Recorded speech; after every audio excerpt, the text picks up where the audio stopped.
Hey everyone, and welcome to this week's episode of Fight Chat Friday from TKD Coach Academy.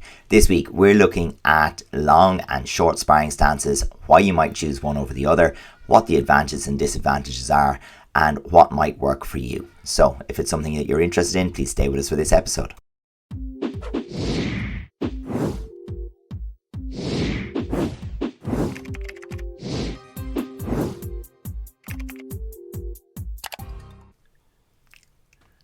Everybody, welcome back to this week's episode. So we're on episode 96. We're pushing towards the 100 mark. So A century. Yeah, nearly there. So we might do something nice for the 100. We'll see. So if you have some suggestions as well, throw them in. But what we're going to look at today is the variations of stances that we see in ITF sparring. Some people go a little bit deeper. Some people go a bit shorter. So we're going to give you some examples of what people tend to do. I think to mention from off the bat, there's no like correct way. It kind of works on your body type and what's most comfortable for you. But there are some ways that you can be aware of that can maybe like swing it in your favor for different circumstances and things like that to be aware of in different situations. So we will get stuck into those and show you exactly what we mean. Yeah, absolutely. So maybe let's just start with a nice general clip to give some ideas of different stances in comparison with one another. Yeah, so Danilo here is on the far side and we have Alamin closest to the camera. Alamin is quite shorter, which means he's quite tall in his stance, let's say, not shorter in height, but Danilo is a little bit deeper. So because of that, then he's a little bit lower to the ground. So we can see there's a little bit of a difference there in those. So this is just a nice clip to show us the difference of what we're talking about. Where is the knee bend something that is going to be bringing you a little deeper into your stance as well? Yeah, and we're seeing a few things. So, with Alamin, often I see he'll go a little deeper into his stance, but then he'll pull his front foot back to shorten the stance a little bit. And naturally, that brings the weight into the back leg and makes it much, much, much easier to pick up that front leg and throw a higher shot or carry a little bit further. And I think he used it very, very well to disguise the depth of the shot that he's planning. It'll sometimes be high, it'll sometimes be longer into the hip. Whereas in Danilo's stance, when he has that longer stance, you think, okay, we're not really thinking legs as much, because the further apart that you put your legs, the more stable you are, the lower your center of gravity is, but the harder it's going to be to then pick up the foot and be explosive from that position. And of course, Danilo's stance, a lot of push-pull, as you can see in the footwork as well, to set up the hands, which is a nice way to set that up if you have just a little bit more space between the feet and almost 50-50 pushing and pulling. So you can almost tell from this interaction that Alamin is kind of looking for the legs a little bit more at the beginning, and Danilo's looking for hands like he tried there. But then you can see, obviously, there's adjustments. So there's from time to time, Alamin just goes a little bit longer. So there will be switches all the time. So it's important to be aware of that as well. So let's look at maybe one extreme. So hopefully we'll see a little bit here from Dariush on the right in red. And he's a tall guy anyway, but he typically went with quite a short stance. His back foot back facing, and that kind of signature cover with the left hand. But the advantage of it, of course, is being taller already. It's making him even taller again. It's making his front leg light. Yeah, and the distance is increased a little bit as well, because the lower you go here for Dennis in the red, he has a bit more of a distance to bypass now, and even more so with a deeper stance. Whereas when Dariush is taller, he's much taller here for the punches, which is key, because when you have to bypass that further distance to get the hands, the person who has the shorter stance is going to be much taller, and we've seen it before in clips with Zach Espy. They can punch much clearer. You can see it here from Dariush, because you're not punching up because of your stance being deeper with the knees. So that is an important point as well. Yeah, and then, staying and looking at these shorter stances, we see two guys who use short stances quite well. Now, they do use the longer stances, but shift into shorter stances very, very regularly, and really lets them take the head kicks up from, without too much of a telltale giveaway from the body. And I think that's the key thing. Yeah, James here in blue, he's quite narrow, which means he's plenty of mobility, and I think his style generally is he likes to float around on the fringes. So that helps a lot, obviously, then with the ability to do that. But of course, then the distance there's a little bit of deception with that as well, because sometimes if you just extend the stance, you can look as if you're further away than what you really are, because of the body being underneath. Sorry, the head being a bit further back and the feet underneath. Whereas if you go a bit deeper, then you're actually closer, but you're not closer. So there's a little bit of deception there for the brain as well in terms of the distance between you. It's good to see the potential disadvantages of it in this clip as well, where you can see where James does get clipped, and with the feet being close together, you don't have that balance, you don't have that base of support. So you can be taken off balance quite well. And if you get nailed with hands while your feet are that close together, there's no two ways about it. You're not standing your ground. You know, you are going to end up going backwards. So you're pretty much banking on that front leg when you shorten the stance to that degree. Yeah, but then we'll see a lot of people, they have to adjust from the longer to the shorter to throw a kick. Yeah. But for James, like you said earlier, it's not the case. So he can just launch that front leg whenever is necessary. Where here we see Ziga, he generally goes shorter, but look at this here. He has to shorten even more. So there's a little shorten and then he goes. So the shorter your stance is, the less you have to lean, which means the faster you can get the leg up, especially on the front leg. So that is one of the advantages, of course, of having that shorter stance, is that you can launch off that front leg much quicker and with less trouble really on the upper body.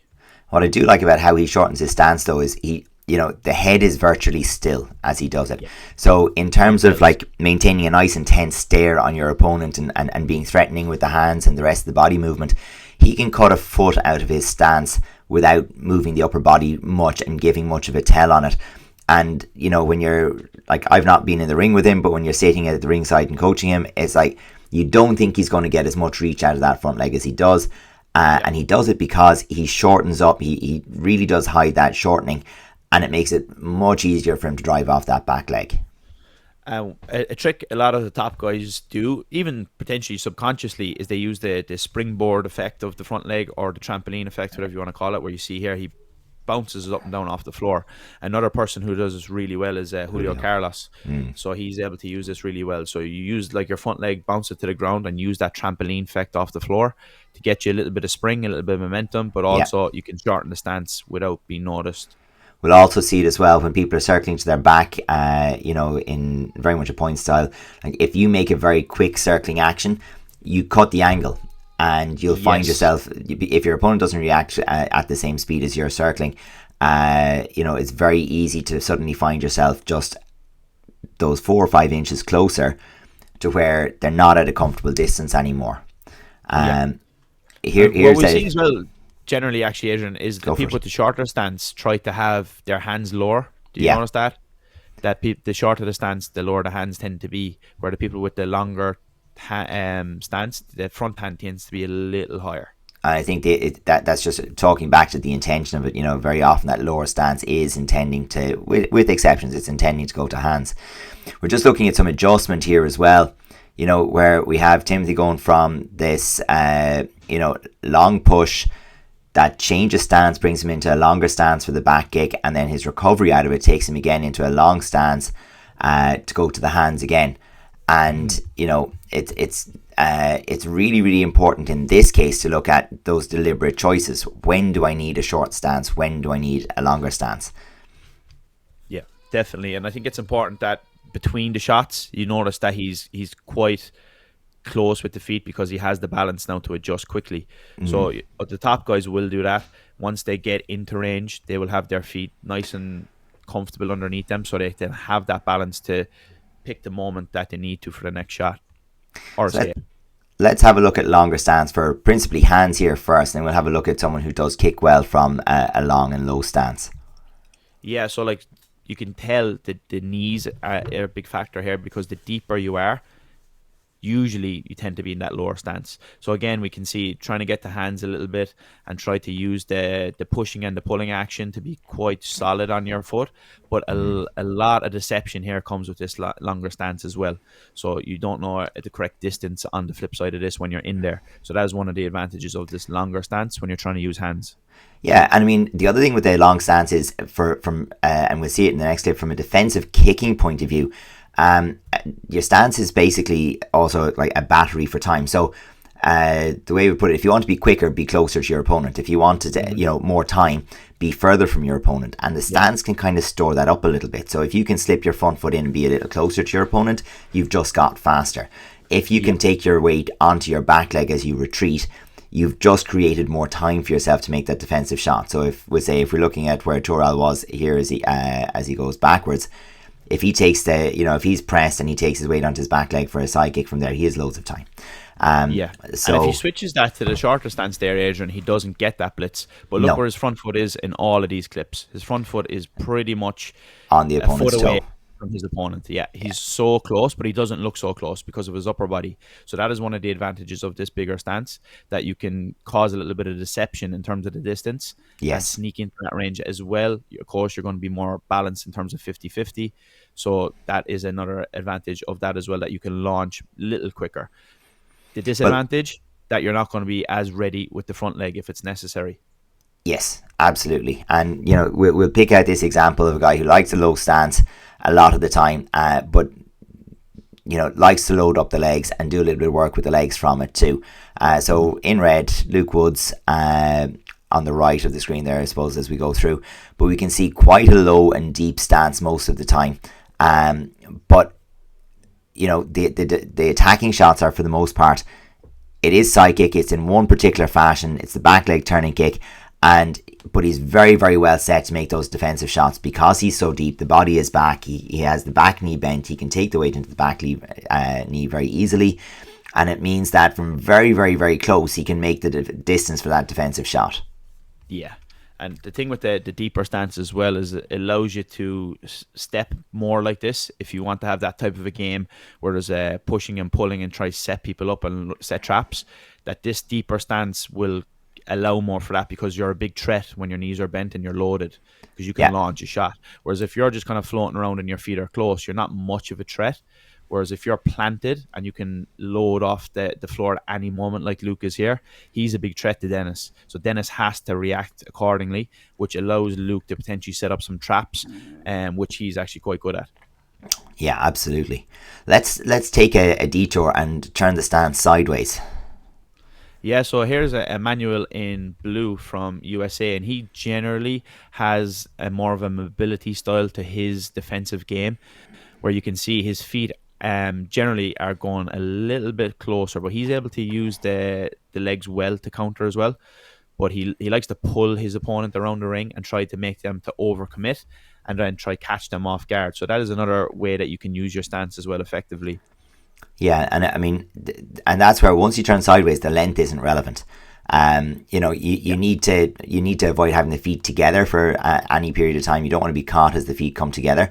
But how big the stance is doesn't matter as much as how capable you are of changing direction. Whereas when you have one foot in front of the other facing your opponent, all of a sudden the length of that stance carries a lot of information with it. Definitely. So jumping back the years a little bit. Yeah, so here's something we mentioned earlier, Zach on the right of the screen right now against Daniel Jola from Poland. So I think a lot of the Polish people from this era were quite deep in their stance generally. Yeah. Especially Master Yedut students. They like to have good solid footwork and setups like we've seen with Luke. So we do see a little bit of a deeper stance then as well. I think hugely relevant to that is they weren't really big front leg merchants. The mobility was about pulling the person, bringing the back leg into play for the turning kick or the back kick, finding the angles to go to hands. It was very rarely about picking up dynamic, quick side kicks or double up shots to the head or whatever. It was very much a different kind. It was set up for jumping punches. It was set up for angle turning kicks. It was set up for switch back kicks. But that then gave them the flexibility to adjust those distances and pull people onto bad angles and bad distances and to capitalize on it. Where I think Zach, who carried through for a very, very long time, slightly weight towards the back leg, always that left leg in the front, fairly short stance most of the time, and just did absolute damage with that front leg for his whole career. Yeah, and like we mentioned earlier as well, this is probably earlier in his career. He was a bit younger, but towards the latter stages of when he was competing, he had a quite short stance and he was able to be very dominant with the hands then as a result, because he was always upright with his body position, and he was generally the smaller guy in the heavyweight division. I think he might be 5'11", but he was always seemed to be on top when it came to punching, and it made him get very clear scores for the referee. So that is an advantage of that shorter stance. And here we have a very much a long versus long kind of battle. Yeah, we've Carl Kelly here in the blue ribbon. He's quite deep, one of the deepest that we'll see. But you can see a couple of clips that we picked out here that because of the distance between his feet, that he often has to adjust the upper body much more to get the front leg going. But then his shot selection isn't based on that. So he wants to get the hands, put some pressure on the opponent with the back leg turning kick as well, which we'll see a lot. And quite a lot of foot to foot, and so much of his game was based on pressure of momentum. So keep going, bit of an energizer bunny. Like it kept the work rate up, and it wasn't that every shot was good, but there was a volume of shots. And I think the long stance allowed for that little bit of a shift forward back, but also that loading that you were talking about. So when the shot came in, it was fairly full blooded and followed on. Yeah, plenty behind it. But then we see a couple of moments here on the edges where, because the stance is so deep, it is hard to be mobile on the edge. Yeah, but his game is generally, he's trying to push the pace and go on the front foot. So again, your game will depend on the stance you have as well, and your body type, where I don't think a lot of people are set up to have that deepest stance. No, exactly. I mean, it requires insane hip strength and mobility to be able to go to the front leg from there. And I think for most people, the front leg is, as illustrated here, just such a required feature sometimes in the game that, being able to make that quick adjustment, that's not possible from a long stance. Or at least, okay, nothing's impossible. It's far more work than it's worth over multiple 2x2 minute rounds. So it's not that you can't use the long stance, it's still completely viable, but you need to figure out how and when you shorten, and how to disguise that, because if you carry a very long stance naturally and you want to kick with that front leg, you're going to have to shorten the stance. And if it's a complete giveaway that when you pop that back foot in, you're about to kick, it just tells your opponent what to do. So we need ways of disguising and hiding that. Definitely.